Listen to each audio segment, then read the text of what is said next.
Kalau emang gue salah katanya, bang, kalau emang gue salah, gue siap. Gue mau ditahan, saya siap. Gitu loh. Tapi yang disayangkan kembali lagi, caranya harusnya nggak sampai viral seperti inilah gitu loh.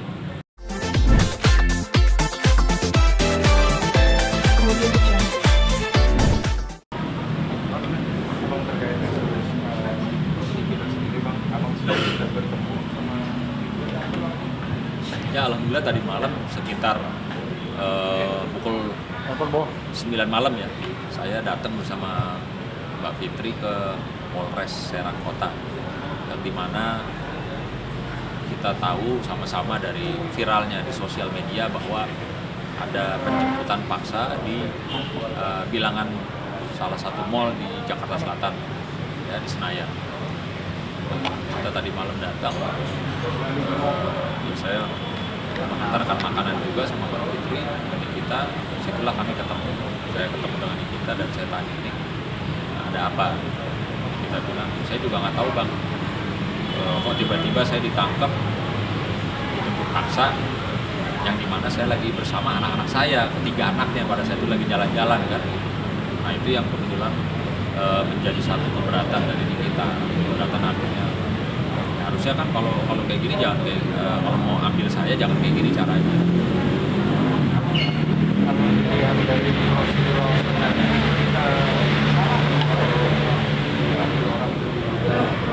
Gini, itu tentunya bisa ditanyakan ke pihak Polri, khususnya ke Biro Profesi dan Pengamanan Bitpropam. Ya, apakah SOP-nya seperti apa? Saya tidak berkapasitas menjawabnya karena saya bukan anggota Polri. Anggota Polri itu juga harus yang bisa menjawab adalah Bitpropam. Apakah dibenarkan atau tidak dibenarkan? Apakah ada pelanggaran atau tidak ketika menjemput paksa seseorang tersangka di hadapan anak-anak kecil? Nah itu saya tidak bisa menjawab. Cuma memang kami sangat menyayangkan.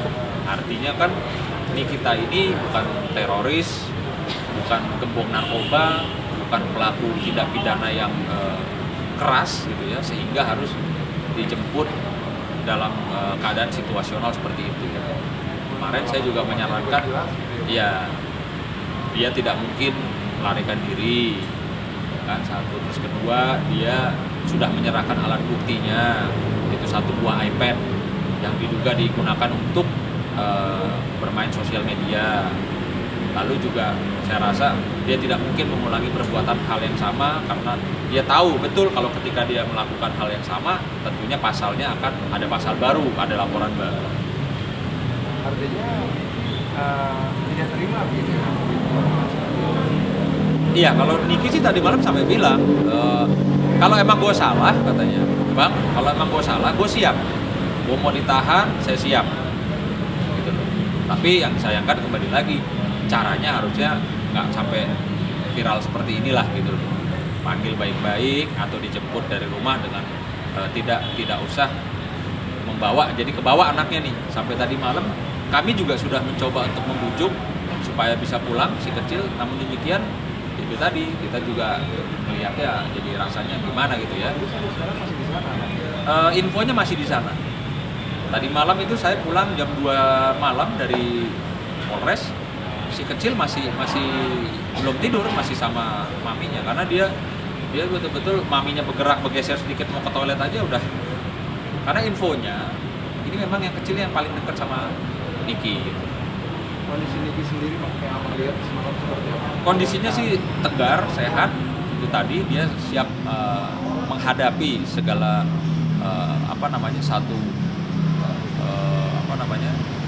kedepannya seperti apa.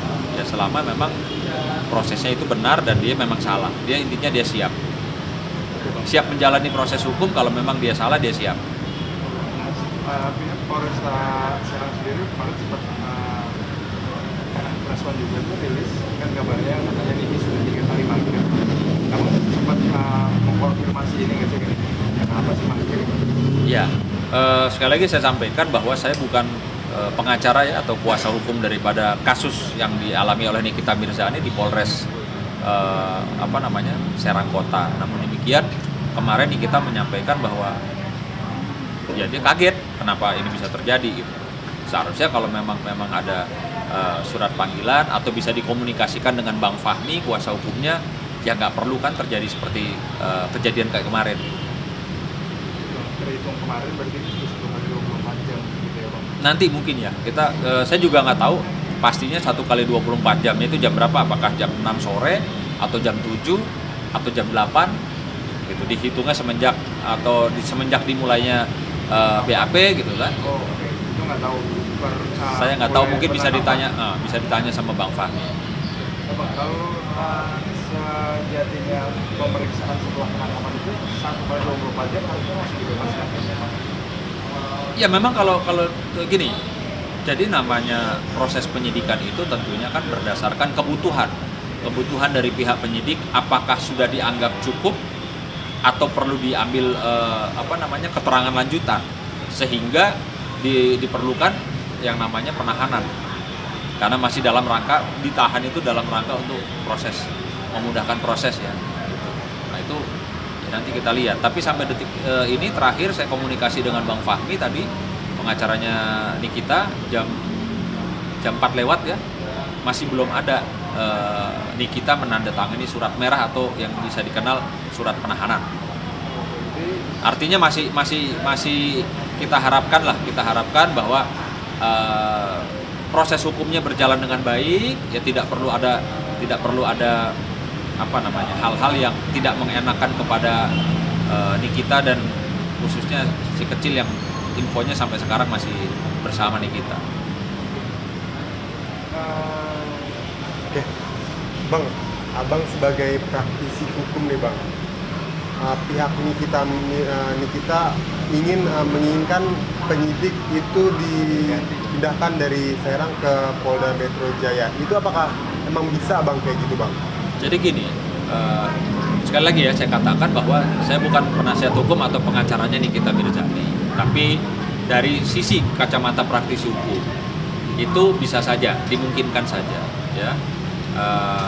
Mengingat saya mendapatkan info dari Bang Fahmi bahwa sudah ada surat pemberitahuan hasil penyidikan dari Bid Propam Polri atas laporannya Nikita Mirzani terkait dengan dugaan pelanggaran teknis dalam proses penyidikan yang sedang berjalan saat ini.